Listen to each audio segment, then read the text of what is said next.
Welcome to The Fast. I'm your host, Patrick Huey. Over 40 years ago, Susanna Bolen realized her calling to help and to heal the world. Here in the sacred and healing deserts of the Coachella Valley, she envisioned a sanctuary for her dedicated followers, a place where they could be free of everyday toxins, let go of negativity and damaging habits, and release unhealthy emotional patterns. She believed that if they could go on this journey with her, they could make space for vulnerability, compassion, and honesty in their lives. And from that vision, We Care Spa was born. Now, almost 40 years later, We Care Spa has shared the joy of healthy living with thousands around the world, and we are honored to do the same with you. At We Care Spa, we believe that if we follow Susanna's path and reconnect to the earliest, sometimes forgotten parts of ourselves, we can become whole again. Today, I'm thrilled to share the fast with Hugh Huffaker.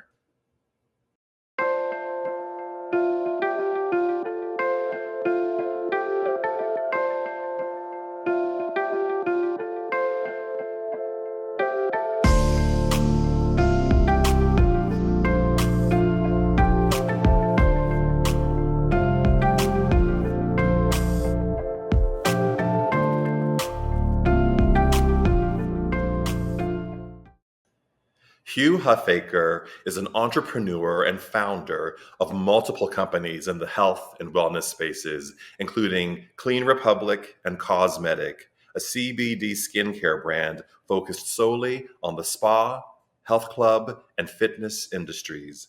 And Hugh knows the difference potent CBD makes to people in pain. When topical after topical failed to relieve his mother's leg spasms brought on by MS, he was determined to find another way. Working with engineers, he discovered the microencapsulation method to make topicals truly transformative. Hugh ended up solving his mom's spasms and then some.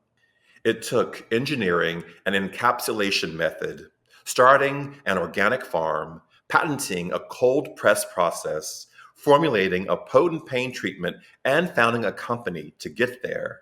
But looking back, he wouldn't change a thing. As with all things truly luxurious, dedication to quality is the key ingredient. Cosmetic has won multiple awards, including Organic Spa Magazine's Top CBD Skincare Brand of 2020. Today, I'm thrilled to share the fast with Hugh Huffaker. Hugh, welcome to the fast. Thank you so much. It's an honor to be here. It's such a pleasure to have you. I know we had you on property last week for your first visit to We Care.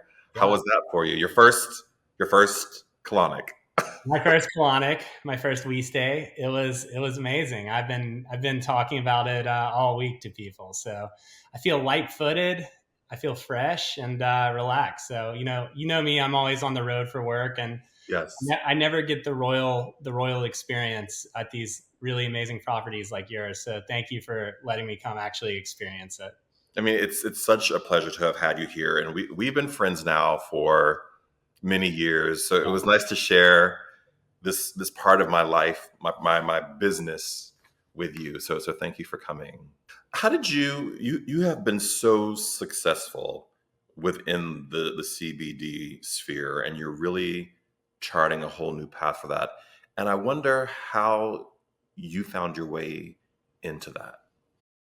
Yeah, I had an interesting journey into CBD. It happened. My mom got diagnosed with multiple sclerosis, and she was having some GABA issues, and they were thinking that might have been leading to potentially the spasticity that she was having. Every night she would have leg spasms in her lower back and upper legs, and it was really painful to watch, and it was painful for her as well.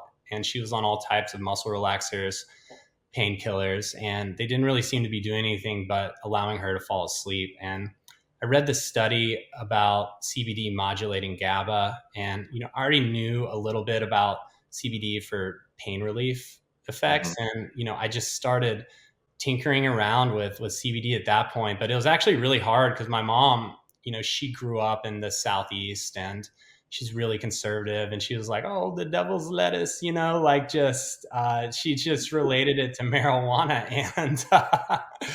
And it was really hard. And my dad, especially, he was like, she'll never try that. And my grandma still tells people that I sell marijuana for a living. So,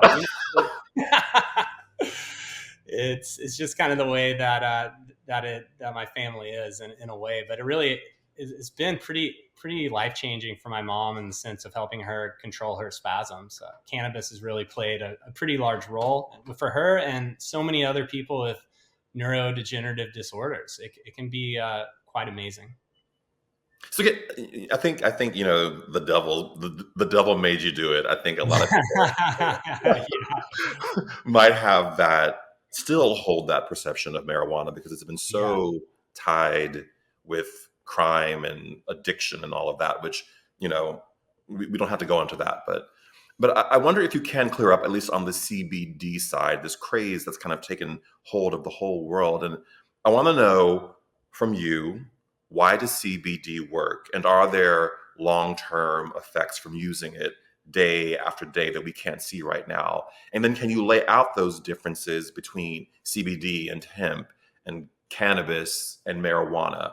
Because I think there's a lot of misconception in the market, in the world, about what CBD is and how it relates to all these other pieces that are tied to marijuana. This is a really common question. What's the difference between marijuana that people use to get high and then hemp? And it's actually not very much of a difference at all.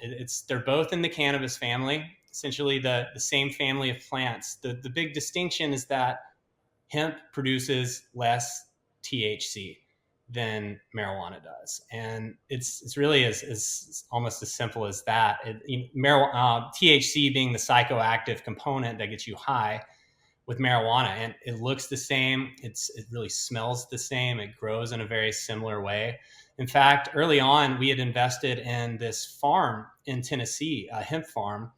And after the first harvest, they had a big truck full of hemp.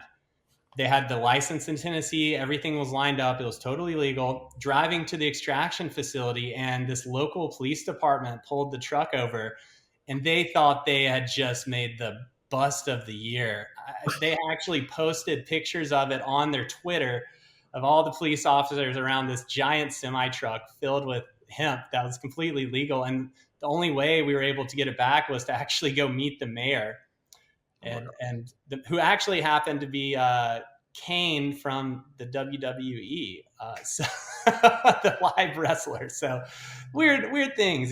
Tennessee's got a special place in my heart, but there's some funny things that can happen there. But that's really the big distinction where hemp, the legal limit set by Congress in the Farm Bill is 0.3% THC, not 3%, but 0.3%. So it's a really small amount. They actually are talking about raising the legal limit this year or next year to 1%, so more than tripling it. But it's still a really small amount. Would you fail a drug test from taking it at a small dose? Probably not. When it goes to 1%, I'm not entirely sure what would happen. But that's really the big distinction between marijuana and hemp, both cannabis. And I think your other question was, why does it work? And so I'll talk about some interesting research that there is right now. You have an entire system in your body called the endocannabinoid system, system just like a nervous system or circulatory system, except is actually the most recently discovered system in the body. You're not going to find like a Da Vinci sketch of this when he was doing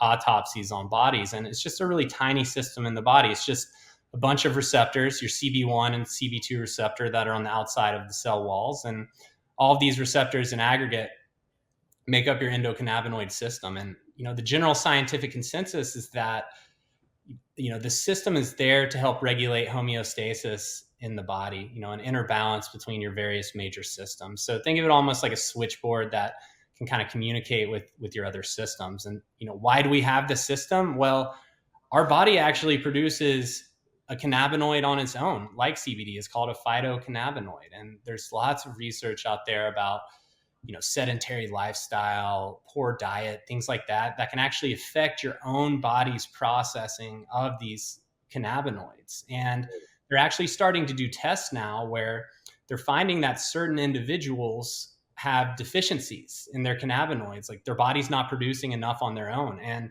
what this can lead to is it can throw parts of the body out of this nice homeostatic state. I've seen some research on individuals suffering from overall inflammation that had cannabinoid issues. There's all sorts of things that it can lead to with the deficiency in cannabinoids. And so just like your gut microbiome has become so popular over the past few years, doing that at-home test kit to look at your the microbiome inside of your gut. I think that cannabinoid testing is probably going to be one of the things that really pops in the future and gets into the national zeitgeist as we understand more and more about it, because literally every cannabinoid that hemp produces and every terpene that hemp produces is being studied in medical research right now. So I think we're going to learn quite a bit over the next decade just on the role that cannabinoids do play.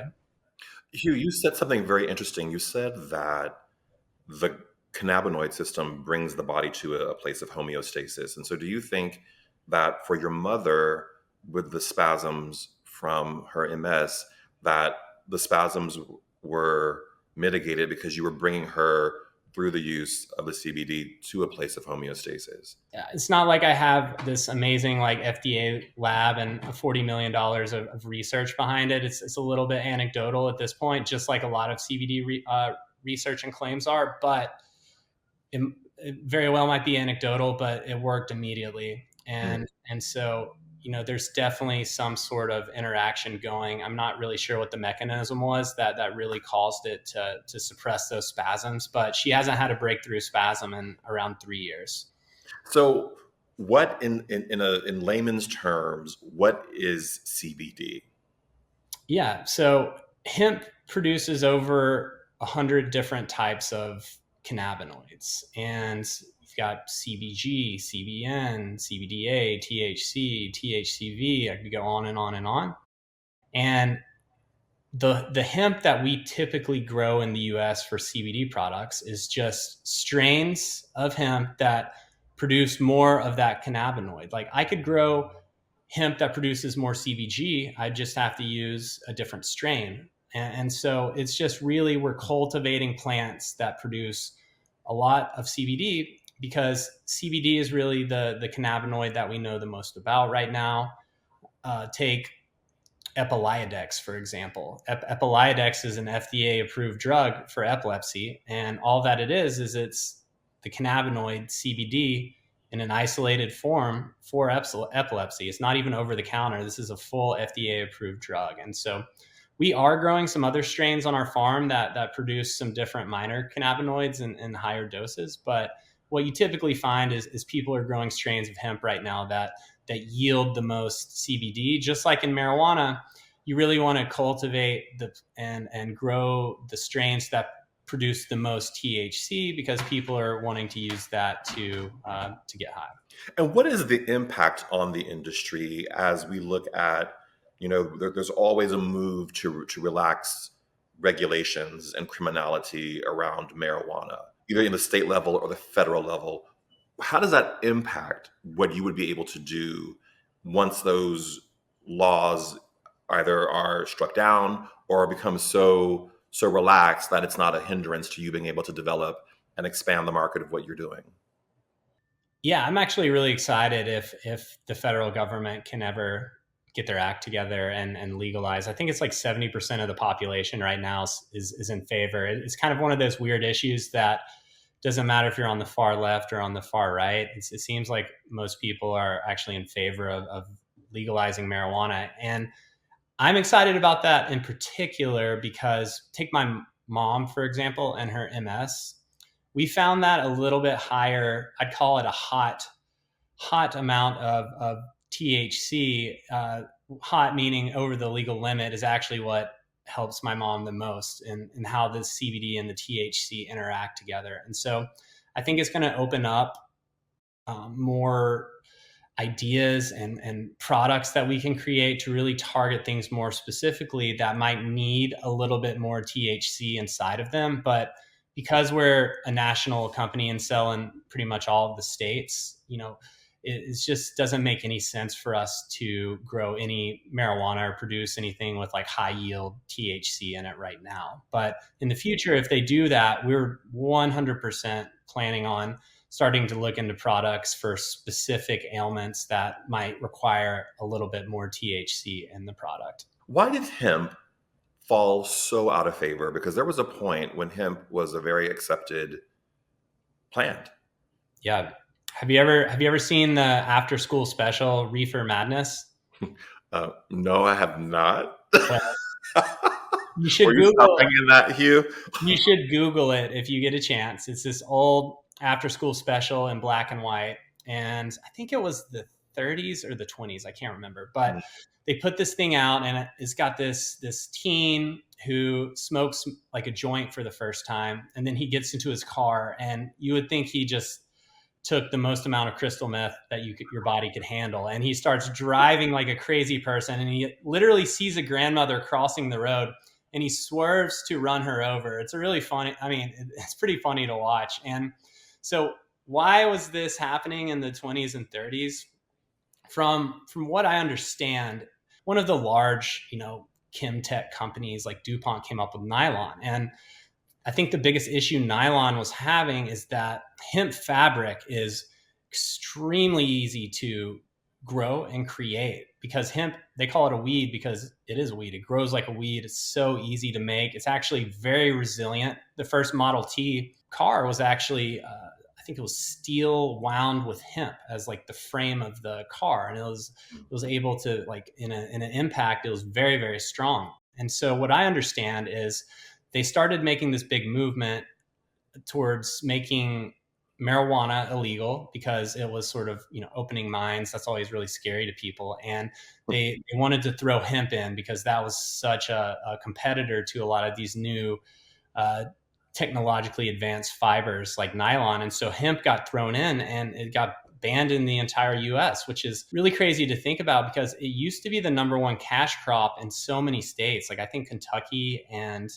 Tennessee used to be just massive hemp growers, and it's a great cash crop to have. You can make decking, you can make framing for houses that's termite resistant, great flooring. It's just a really resilient plant. There's so much that you can do with it. And so, I think for, 80 years, or it might have been even longer than that, we just sort of, it just got lumped in with marijuana because, it is the same plant, but, there's a pretty big distinguishment between what it does when you take it. There are so many CBD brands in the market now. I feel like everything is CBD, Yeah. So I want to ask you, from your perspective, what sets Cosmetic apart in the growing, harvesting, and manufacturing process, and why has it been so successful?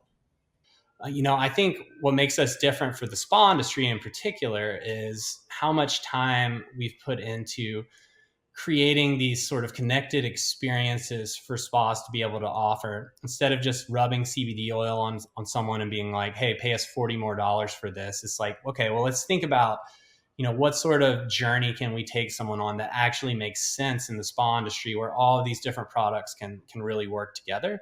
I think that's helped us out a lot in the spa industry in particular. But as far as our company as a whole, when I go talk on sort of the state of the CBD industry, and I'm not there to promote my brand or anything, I usually like to teach people what to look for in a CBD product and the questions to ask.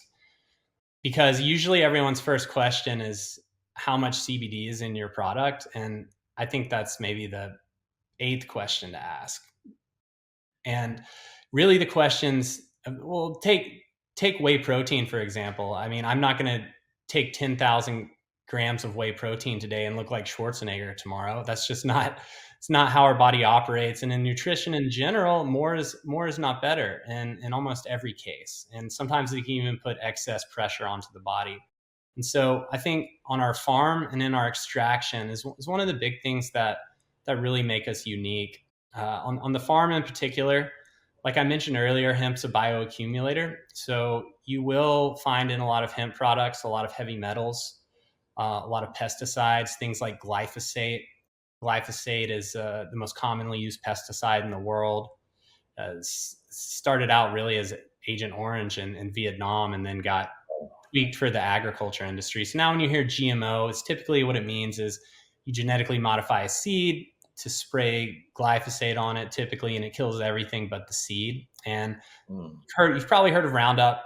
Roundup is glyphosate and is extremely bad. I'm probably going to get a letter from Monsanto when this goes live, but can I use the Weare attorneys, please, to support me? But They'll be helping us. So.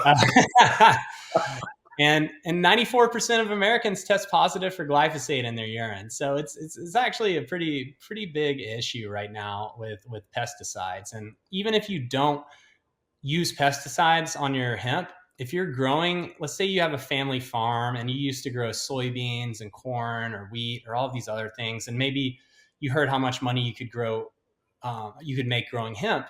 All of a sudden you switch part of your farm over, and then hemp is remediating the soil, soaking out any of those excess pesticides used in the past, and essentially cleaning your soil for you.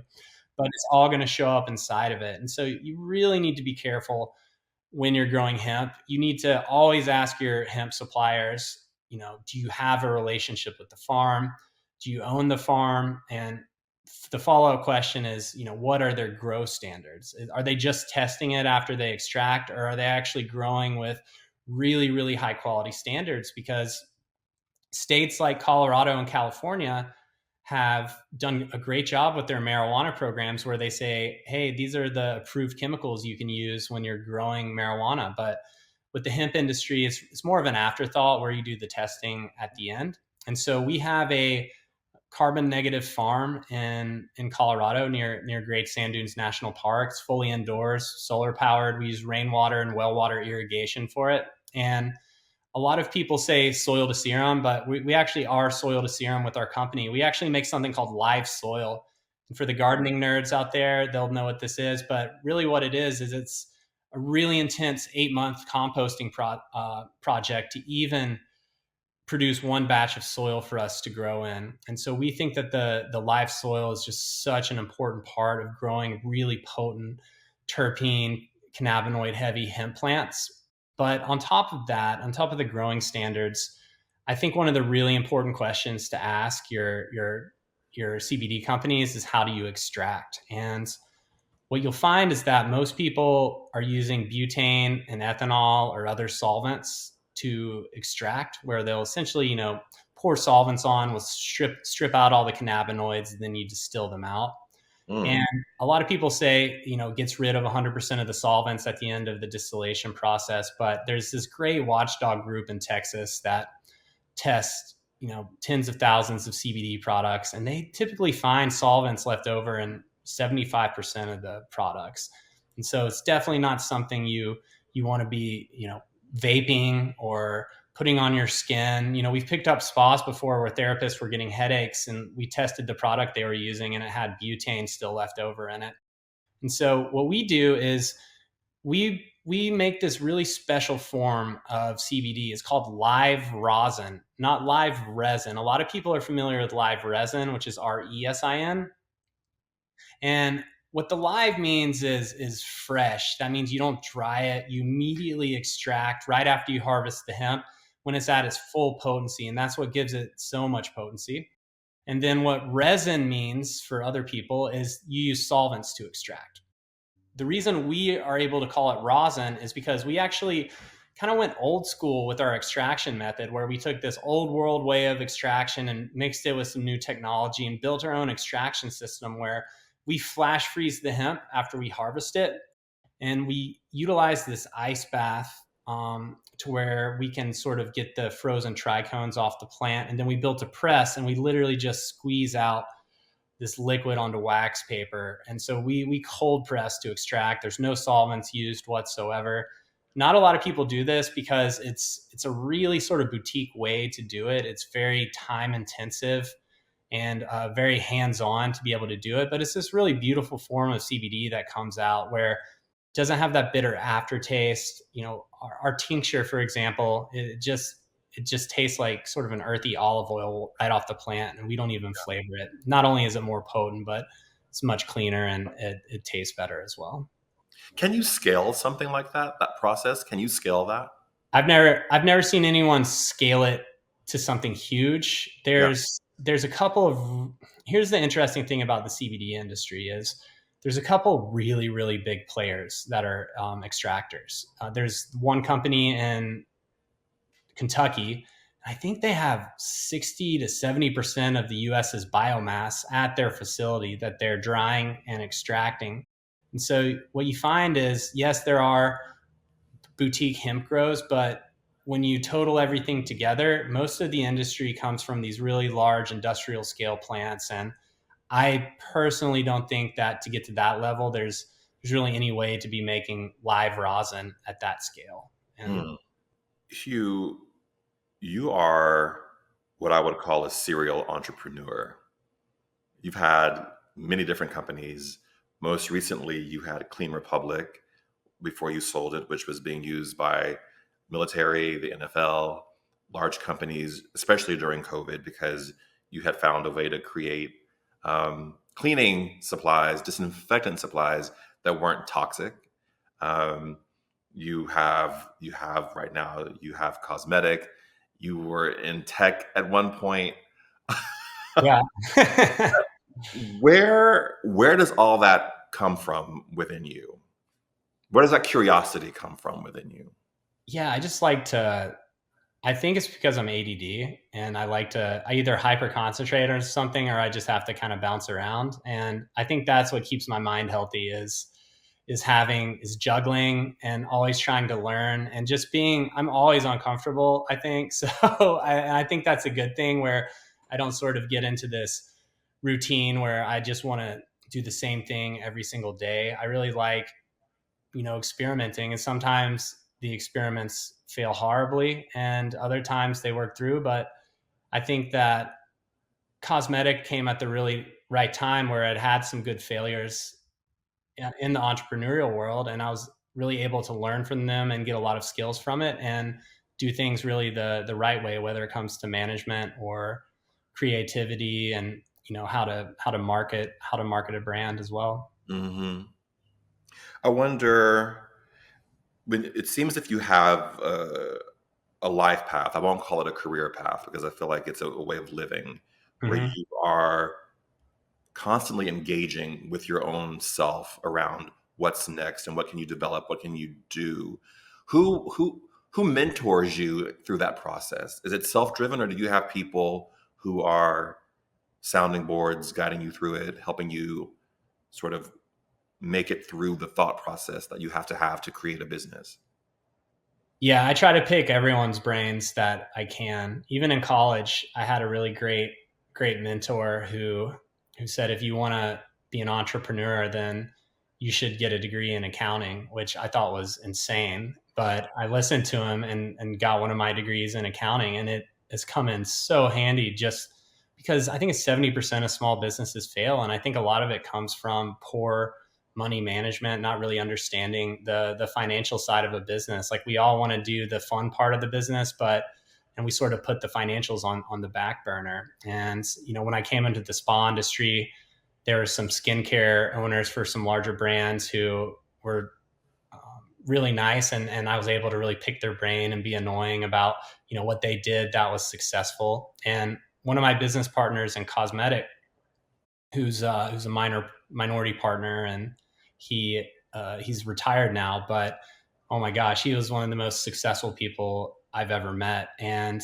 I remember when I was starting Cosmetic, and just I was mailing packages, I was literally doing everything myself, and I was really frustrated one day and called him, and he told me this story about him getting like CO2 poisoning in his warehouse when he had climbed up onto like to grab a pallet and passed out and like fell off 2 stories or something like that. And so I think that being surrounded by mentors is really important. I think a lot of people don't, maybe the pride gets in the way where you just want to tell everybody that everything's perfect and the business is so successful. But I think a good dose of reality from a few failures is always good, and it makes you more open to what other people have to say. Because if you know someone who's been successful in running a business, which is very hard to do, they will have so much good information, and you should just always ask and ask and ask and try to just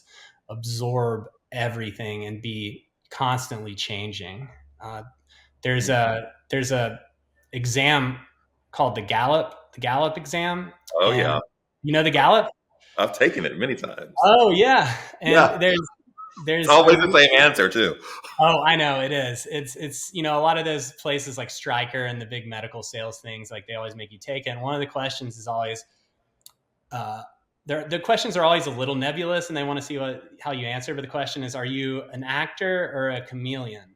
Mm. And that question's interesting, but they want you to answer chameleon because a chameleon can sort of, blend in with the situation, take everything around you, and sort of stay on the outside while like learning the environment and everything like that. And so I always thought that was a cool, like, you don't have to be an actor, just be yourself and then try to learn from everyone and just sort of blend in. What advice would you give to the 15-year-old you who was probably probably smoking pot somewhere? Microaggression. Oh man, no, I'm just kidding. Listen, this is a judgment-free space. Yeah, the I would tell myself to invest in Apple, and let's see.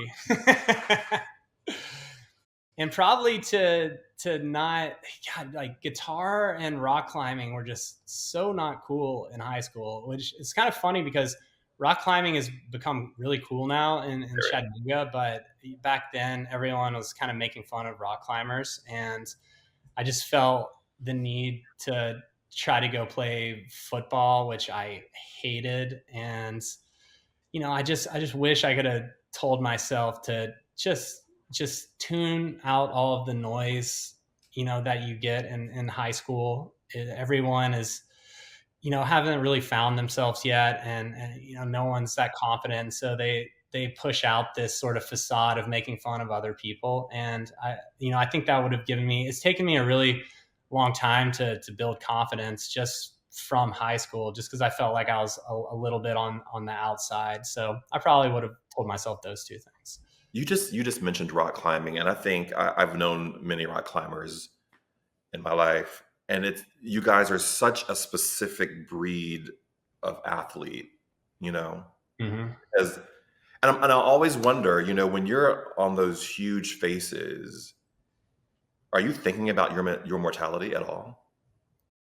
Is really rare. Yeah. There's every now and then you'll find yourself in a situation where you're thinking, how did I get myself into this? But in general, if actually, I will say this, right when I started, oh my gosh, I look back on like my first year of climbing and some of the things that I was doing, and it's a miracle that I'm still alive to this day, because I just went out and bought all of this gear. And I was doing something called trad climbing when I was like 15. And trad climbing means you're placing your own gear, you're not doing bolts. And so I literally had this horrible amount of trad gear. I had these things called wired nuts and hexes. And I just found a climb that I didn't have any of the gear for. And I remember I placed all the gear, barely made it up. I remember I almost slipped, and I got to the top and I said, take, that's when they like put tension on the rope, and literally every single piece of my gear popped out. And yeah. And so I think some of the more dangerous situations in climbing are in your first few years. And then after that, it's really cool. It's like, when you did the cold plunge, with me, I love doing cold treatments because it's the ultimate form of meditation, because literally all you can think about is breathing and the cold. And you're not thinking about some chore that you have to do, because it's just this fight or flight type of reaction. And I feel the same way about rock climbing. It's kind of cliche, but you just get into this zone where you sort of black out, and then all of a sudden you're at the top of the route. And so I feel like people who have been climbing for a long time, they don't necessarily get scared very often anymore. But, if you go up on like El Cap or some of the big walls, or some of the weird desert sandstone climbs, you can get into some sticky situations, definitely. But in general, I think you just become so immune to it, and you realize that probably the drive back to your house is more dangerous than the climb itself. What is your guiding, or do you even have a guiding mantra or principle that sort of keeps you focused in your life? Yeah, I think I've told you this before. I can't remember, but I love this mantra that there's seek discomfort.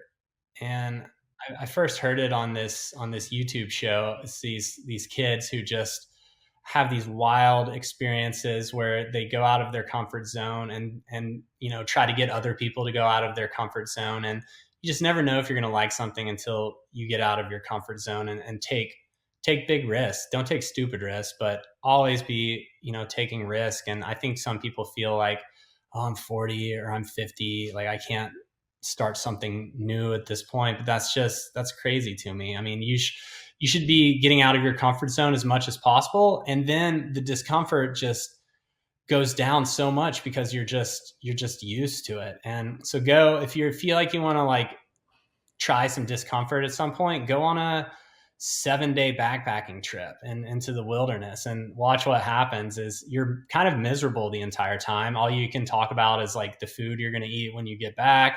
Yeah, it's I don't have you ever done that before?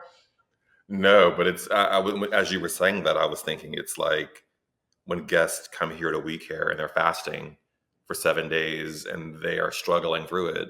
Yeah. You know, they have so many breakthroughs and revelations because they put themselves in a very difficult and uncomfortable situation, Yeah. that they may not be happy while they're going through it, Yeah. but they see the benefit when they've left. And that's why I think people keep coming back, is because, like you said, you have to be comfortable with risk. And anytime you take yourself out of your habitual pattern of anything, that's a risk, you Yeah. know? Like how many people show up for the first time at We Care and they're like, oh, there's no way I'm going to be able to do 7 days of fasting. And then at the end of the seventh day, they're like, wow, I could go for another week. And it's just this sort of light bulb moment, I think, for a lot of people where they just push themselves. And a lot of people don't have that in them to push themselves. And that's where things like We Care can really come in handy and teach you a life lesson on, when you leave We Care, this is how you can push yourself when you're not here.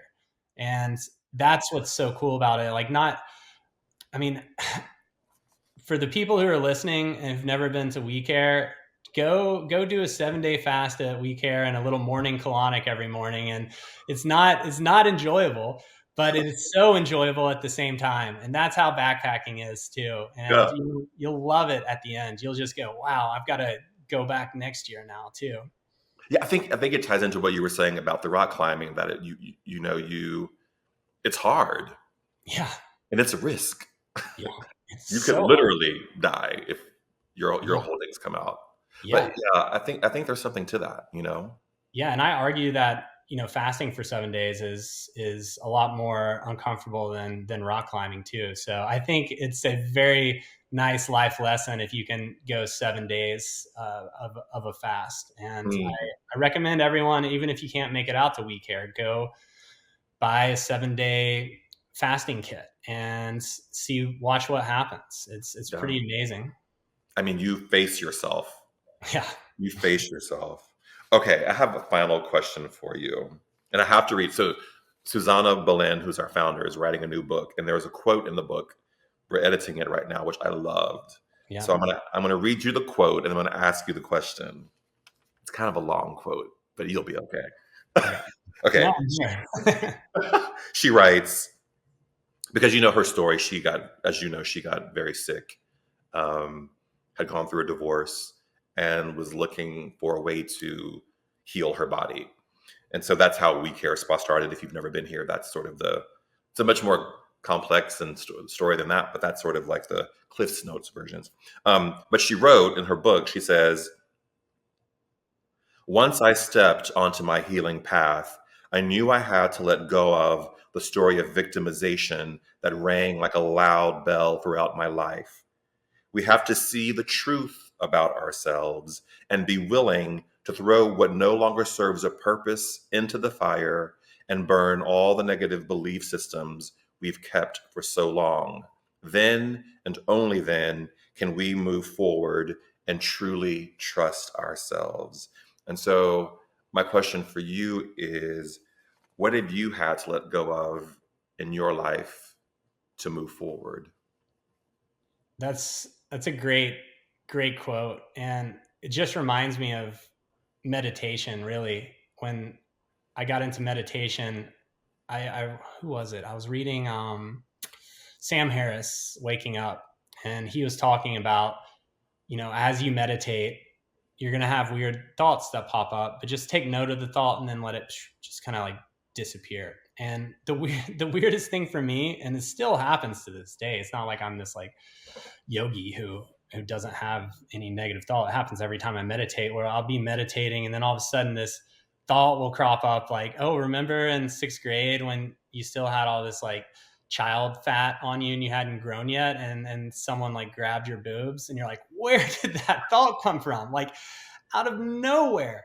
And it's amazing, just your subconscious just holds on to these things, and it's constantly telling you you're going to fail. I struggle with it every single day. And at Weare this week, when we did the like shamanic, I guess you'd call it, effigy ceremony, where you write down something that you want to like let go of and burn it in the fire with the shaman, that's still what I write down. It's still getting rid of this self-doubt that I still struggle with every single day. It causes a lot of anxiety, and so there's things that I really try to let go of, and I think I've gotten better at letting go of, but I don't think that I've truly been able to let go of that. I think for certain things, it's always going to be a battle, especially with things like self-doubt. I think it's always just going to rear its head, and if you can just completely push that out, then you're a freak of nature. But I think you've just got to enjoy the process of trying to release things like that, and don't put too much pressure on yourself. Like, oh, I didn't release it, I just did the 7-day peyote fast and I went to Burning Man and I still feel this, because I think you're always going to carry these things with you. And interestingly enough, at WeCare this week, no one had ever done this before, but I was talking about this during that, what's that treatment that you do where you stick your hands onto the Oh, the electrodes? biofeedback. Yeah, the biofeedback. And we were talking about things that I struggle with daily, and I was mentioning something similar, and she sort of started asking me these questions and said, if it's something from your ancestral past, then you're going to move the left side of your body. If it's something that you've brought onto yourself, you're going to move the right side of your body. She asked me these questions, and I swear I was not even thinking about moving a limb, and then like my left side would twitch and she'd be like, oh, okay, that's ancestral. And I just thought that was so interesting that, you're never going to fully get rid of everything, and you might actually pass it down to your next in kin. And Well, Deepak Chopra says that, and there's, that we pass things genetically down through generations. a lot of people say I'm very much like Deepak Chopra, and I'm Yes. Yes. but yeah, I think it's important to I don't even know if I answered your question, but for me personally, I don't think I've like just given something up before and like released it, but I've been able to slowly start to control it. And then when that negative thought pops up, I actually notice it now, and I go, wow, where did that come from? Instead of like hearing it and then trying to bury it again, you just almost laugh about it. Yeah, I don't think, and have it, I see Susanna every day almost, or talk to her at some point, and I don't think she means that anything is rigid in terms Yeah, of letting go. And I think she might say that that's not even possible because we are human, yeah, you know. But I think it is the practice, you know, it is. of letting go that I think she's advocating, versus, which is why people fast here. And I think, a lot of people come here with the misunderstanding that it's about losing weight. And it's really about the process of letting go and learning. And if you cheat and you eat something you're not supposed to eat, well, life doesn't end, but you start over again the next day with the process of trying to let go. So I think it's a very complex thing that she articulated and that you're articulating, that this process of living is about a constant exercise of Yeah, the muscle of letting go, which exactly. I'm terrible at too. So, Oh yeah.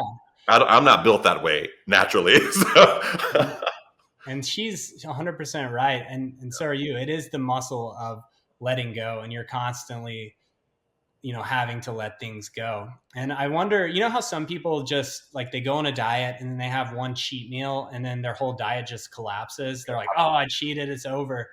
And that's just such a bad way to think about things. And I think that's some of that negativity that I put on myself and a lot of people put on themselves where they think they have to be perfect because they see these crazy people on Instagram, like, Jocko Willink, who gets up at 4 a.m. every morning and does heavy lifting, never misses a workout, but it's always a battle. So, and I think what Susanna's doing is absolutely phenomenal. I remember I was in a spa roundtable and everyone was talking about these relaxing treatments that were coming, these new machines that do things to you. And I was like, where is the spa that puts you out of your comfort zone? And I think that's exactly what you guys are doing. And I think yeah. it's just so cool. And I hope more people start to catch on to that.